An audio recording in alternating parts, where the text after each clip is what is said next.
સીતારામ. જય માતાજી.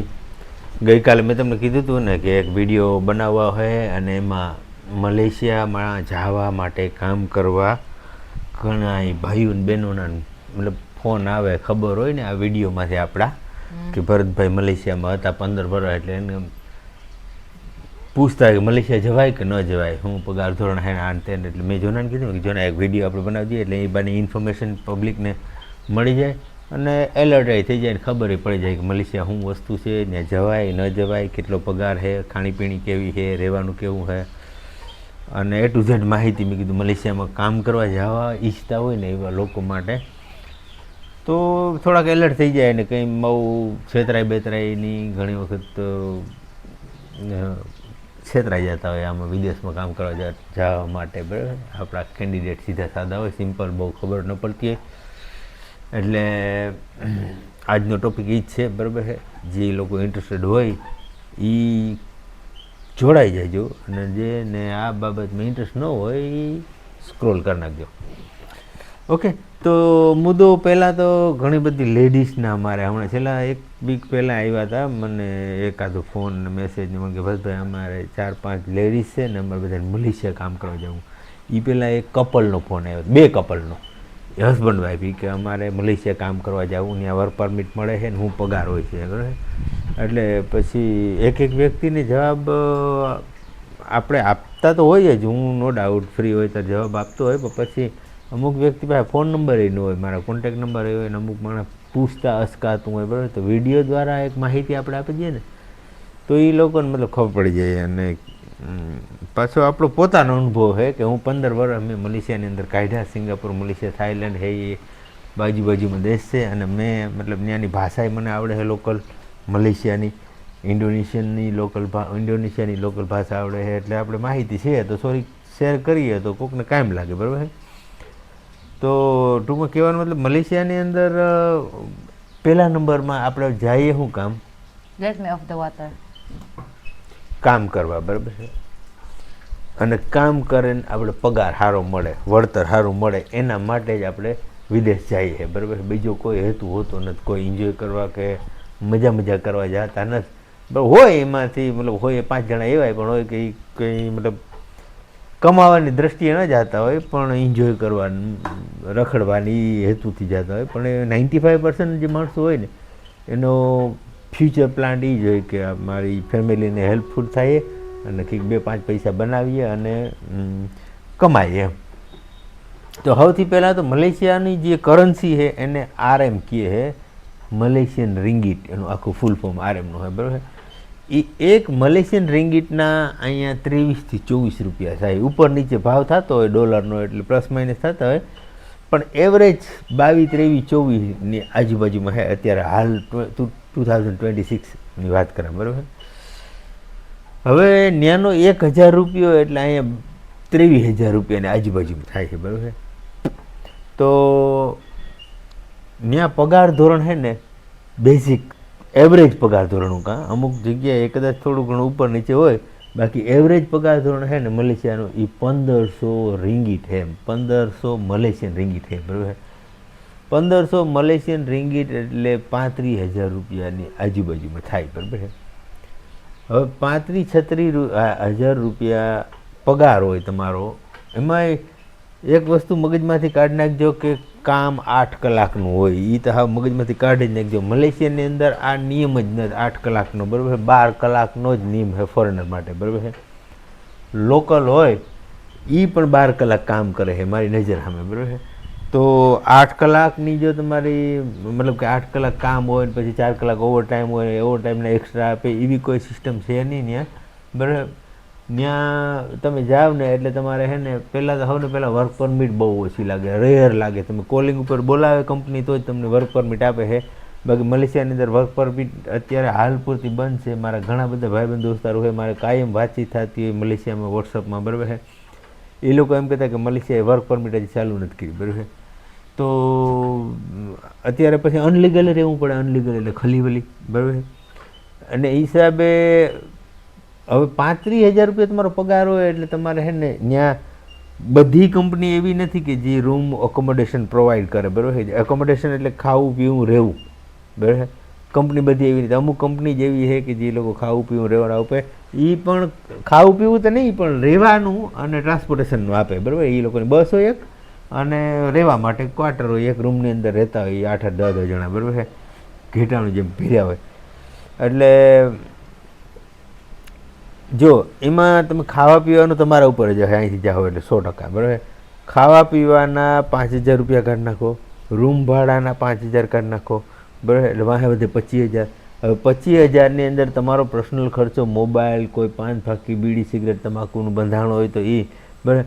તો 20,000 રૂપિયા તમારે 5,000 એ કાઢી નાખો તો 20,000 રૂપિયા, તો 20,000 રૂપિયા સારું છે મલેશિયા જવાય નહીં, બરાબર. તમને અહીંયા કોઈ 5-10,000 રૂપિયામાં કાયમી ન રાખતું હોય ને તો તમારે જવાય. ત્યાં 20,000 રૂપિયા કે 25,000 રૂપિયા બહુ કરકસર કરો તો તમને વધે, બરાબર છે, કે વધે ને 30,000 વધે બહુ કરકસર કરો તો, બરાબર છે.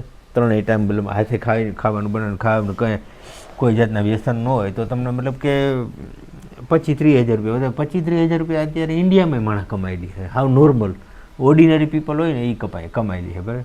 તો ત્યાં એક્સપેન્સમાં જો ને, we have many expense in Malaysia, right? Yeah, many expense. Oh my God. See, electricity bill, Wi-Fi. House rent is how much? 1,000 ringgit. So now for the currency, how much? 1,000 ringgit. 23,000. So ek mahina 23,000 in house only. And water also. Water is not free, huh? Tell them that water in abroad is not free. The water also we need to pay. પાણીના પૈસા આપણે ભરવા પડે. Electricity, food. અમે મારો ધંધો ત્યાં થોડોક વેલ સેટ હતો અને મેં પછી મારો પોતાનો ધંધો કરી દીધો એટલે મેં મારો પોતાનો ફ્લેટ રાખ્યો હતો. 1,100 રૂપિયા ભાડુંની વાત કરે ને, 1,000 રિંગીટ, એ મારો આખો ફ્લેટની હોય. 3 રૂમ હતા, 2 ટોયલેટ બાથરૂમ હતા, કિચન હતા. મેં મારો પ્રાઇવેટ ફ્લેટ રાખ્યો હતો, બરાબર છે, કારણ કે હું ફેમિલી આવ્યો હતો એટલે ગ્રુપમાં બધાને રહેવાનું પોહાય એમ નહોતું, એટલે મેં મારો પ્રાઇવેટ ફ્લેટ રાખ્યો હતો. When you are single, you are in group, but when you get married, જ્યારે જોનારી મેરેજ નહોતા થયા ત્યારે અમે 4-5 છોકરા ગુજરાતી હતા, એની એક ફ્લેટ રાખીને ગ્રુપમાં રહેતા હતા. પછી લગ્ન થયા પછી હું આ ફ્લેટમાં શિફ્ટ થઈ ગયો, બરાબર, કારણ કે આપણે વાયડી છોકરા હોય એટલે પછી ગ્રુપમાં ભાઈબંધ દોસ્તાર ભેગું પછી ન અનુકૂળ આવે એટલે મેં આ ફેરવી નાખ્યું. પછી મારે 1,000 રૂપિયો, 1,000 રિંગીટ મલેશિયન એક્સપેન્સ હતો રૂમ ભાડાનો, બરાબર. 1,000 એમાં એક ફ્લેટનો, બરાબર, એટલે એમાં 23,000 રૂપિયા ભાડું મહિનાનું હું ભરતો, બરાબર. વોટર 100 રિંગીટ. હા, પાણીનો. એટલે કહેવાનો મારો મતલબ છે કે જો તમે મલેશિયા જવાનો વિચાર કરતા હોય ને તો તમને કોઈ અહીંયા 10,000 નું આપતું હોય ને તો મલેશિયા જવાય. બાકી મલેશિયા કામ કરવા માટે કન્ટ્રી નથી. મલેશિયા 2 વસ્તુ માટે છે, એવું જો એ તમને ક્લિયર કરતા. એક મલેશિયા છે એક ફરવા માટે છે, ટુરિસ્ટ ઝોન છે, બરાબર. મલેશિયા એકદમ બ્યુટીફુલ કન્ટ્રી છે, ફરવા માટે જન્નત છે. એની મતલબ ચોખ્ખાઈ અને એના મતલબ રસ્તા અને એની મતલબ ગ્રીન, આખું green. And the weather also is very nice. Yeah, fantastic weather. બાજુમાં સિંગાપુર, બાજુમાં થાઈલેન્ડ, બરાબર છે. એટલે ટૂંકમાં હરવા ફરવા માટે આખી દુનિયા ત્યાં આવે, બરાબર. સિંગાપુર, મલેશિયા અને થાઈલેન્ડ, બરાબર. એક ફરવા માટે છે અને એક બિઝનેસ કરવા માટે. તમે ત્યાં તમારું ઇંગ્લિશ પાવરફુલ હોય કે તમારી લોકલ લેંગ્વેજ ઉપર પકડ હોય તો તમે ત્યાં બિઝનેસ કરો ને તો પૈસા બહુ છે બિઝનેસમાં. કોઈ પણ નાનો એવો હોય પણ ધંધો કરો ને તમે મલેશિયાને તો પૈસા છે, પણ તમે નોકરી કરો ને તો નોકરીમાં કંઈ નથી ભેગું થાય, એમાં ખાલી મતલબ રોટલા ખાય એવું છે, બરાબર. તો મહેરબાની કરીને જે લોકો મલેશિયા જવાનું વિચારતા હોય ને એ આ વસ્તુને ધ્યાનમાં રાખે કે મલેશિયા જવું હોય ને તો બસ આ જ ગણતરી રાખવાની કે ભાઈ તમે 25,000 રૂપિયા મહિનાના કદાચ બહુ કરકસર કરો તો બચાવી શક્યો, એથી વધારે પૈસા બચશે નહીં. એના કરતાં જો તમને અહીંયા કોઈ 20-25 આપતું હોય ફેમિલી ભેગું રહે તો કરાય. બાકી જો તમારું બજેટ હોય તો વિદેશ જવાય, બીજી કન્ટ્રીમાં જેમ કે ઇઝરાયલ છે, સાયપ્રસ છે, યુરોપ છે, UK છે, બરાબર. સારી કન્ટ્રીમાં જવાય. ત્યાં તમને એક પેટી મહિનાની મતલબ પગાર ઓછામાં ઓછો, ઇઝરાયલમાં તો જો કે 2 લાખ પ્લસ પગાર છે, પણ બીજી કોઈ યુરોપ કન્ટ્રીમાં જાવ તો તમને 70-80-90 લાખ રૂપિયા પગાર મળે ને એવી કન્ટ્રીમાં જવાય. મલેશિયામાં ખાસ કરીને લેડીઝ ને માટે નથી, બરાબર. મલેશિયા, બરાબર, લેડીઝ એકલી જાતી હોય ઘણી વાર husband and this one is based on our experience. Yes, મારા જે અનુભવ છે એના આધારે એમ કે because we live for long time in Malaysia, this is our experience. અને જેને ઇંગ્લિશ પર બહુ પકડ નથી, ભાષા નથી આવડતી, અજાણ્યું માણસ છે, અભણજીવું છે, એના સીધા સાધા સિમ્પલ માણસ માટે મલેશિયા નકામું છે ને એક વેજીટેરિયન માણસ માટે, બરાબર. વેજીટેરિયન માણસ હોય ને એને શરૂઆતમાં તો પછી જો વેજીટેરિયન માણસ માટે પ્રોબ્લેમ નથી, પણ એ વેલ સેટ હોય ને એનો પોતાનો ફ્લેટ હોય ને એ ત્યાં રાંધે હકતો હોય તો નો પ્રોબ્લેમ, દાળ ભાત શાક રોટલી બનાવે ને જી ખાવું હોય બકાલું લઈને ખાઈ લે. પણ જો તમે રેસ્ટોરન્ટમાં ખાતા હોય તો રેસ્ટોરન્ટમાં હરેક ડીશમાં નોનવેજ હોય, બરાબર છે. ઝીંગા હોય, મચ્છી હોય, ઈંડા હોય, મટન હોય, મુરગી હોય, ડિફરન્ટ વેરાયટી ડિફરન્ટ પ્લેટમાં વેજીટેરિયન ડીશમાં પણ એ લોકો એડ કરતા હોય, બરાબર. કારણ કે મલેશિયા એ મુસ્લિમ કન્ટ્રી છે, બરાબર. મુસ્લિમ કન્ટ્રી અંદર નોનવેજ બધા ખાતા જ હોય.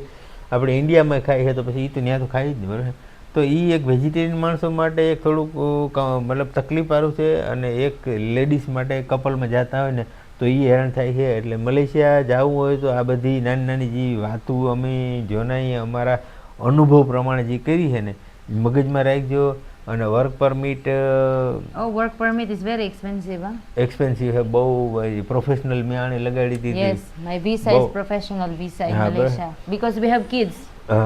કારણ કે અમારે ફેમિલી હારે રહેવાનું હતું ત્યાં ને, એટલે ફેમિલી હારે તમારે રહેવું હોય તો પ્રોફેશનલ વિઝા, પ્રોફેશનલ એટલે બિઝનેસ વિઝા લગાડવી પડે. બાકી આ વર્ક વિઝામાં તમે મતલબ ફેમિલી હારે ત્યાં ન જઈ શકો. Because if I don't have professional visa, our children cannot get passport અને in my embassy. પાર્થને ભણવાનું હતું, બરાબર છે. માહિરને ત્યાં ભણવા મતલબ પાસપોર્ટ કઢાવવાનું હતું, એટલે એ બધું અમારે પ્રોફેશનલ વિઝા કરાવવું પડે. તો અમારે તો બહુ મોંઘું થયું હતું એ બધું. પણ અહીંથી જે કામ કરવા જાય છે, કપલ જાય છે કે લેડીઝ જાય છે કે એના માટે પણ આ મલેશિયાની અંદર પગાર ધોરણ 25 થી 30નો ટાર્ગેટ રાખવાનો, એથી વધારે છે નહીં. અને બાકી વધારે તમારે એ બાબત કંઈ માહિતી જોતી હોય તો મારી યુટ્યુબ ચેનલ છે એમાં તમે કોમેન્ટ કરજો અને તમે પૂછી શકો ત્યાં કે ભાઈ ભરતભાઈ આ મલેશિયા જવું કે આ કે તે કે ફલાણું ડીકરું આમાં શું હોય આમાં શું હોય. કારણ કે તમારો પ્રશ્ન તમારા મનની અંદર શું હોય એ મને કંઈ અત્યારે ખબર ન પડે, બરાબર. અને હું અત્યારે પૂછી ન શકું, આ તો વિડીયો બનાવું હું. પણ વિડીયો જોયા પછી તમારા મનની અંદર કોઈ પ્રશ્ન ઉત્પન્ન થાય કે ભરતભાઈને આપણે પૂછીએ. મારે 15-17 વર્ષનો મલેશિયા, સિંગાપુર, થાઈલેન્ડનો અનુભવ છે, તો મને જે માહિતી છે એ પ્રમાણે હું શેર કરીશ. Am I right, Jonah? Yes. I'm telling that after watching my video, if you have any question, you can comment below. I will answer you guys, right? Yes. Based on my experience, what I have, because I live over there more than 15 years. So based on my experience, what I know about the Malaysia, Singapore and Thailand, Yes. I'll let you know and I'll guide you. Yeah. Correct, right? Yeah, correct. So Yeah. you will be not in difficult situations. Sometimes you know, our follower and they don't have knowledge about abroad and this all stuff. So they will sometimes they will be in difficult situation. Yeah, so at least you will get some information from us. Yeah. So બસ આજ માહિતી આપવાની હતી. Do you want something else with our you want to make long? Nothing. Okay. So that's it for today. Okay. See you again in our next. હવે બીજા કોઈ topic Episode. ઉપર તમારે ચર્ચા સાંભળવાની ઈચ્છા હોય, તમને જો પૂછવું હોય કે ભરતભાઈ આના વિશે એક વિડીયો બનાવો, તો જરૂર અમે બનાવશું. ખાલી કોમેન્ટમાં લખી જ નાખજો, એટલે એ ટોપિક ઉપર વિડીયો બનાવશું. ત્યાં સુધી હવે રજા આપો.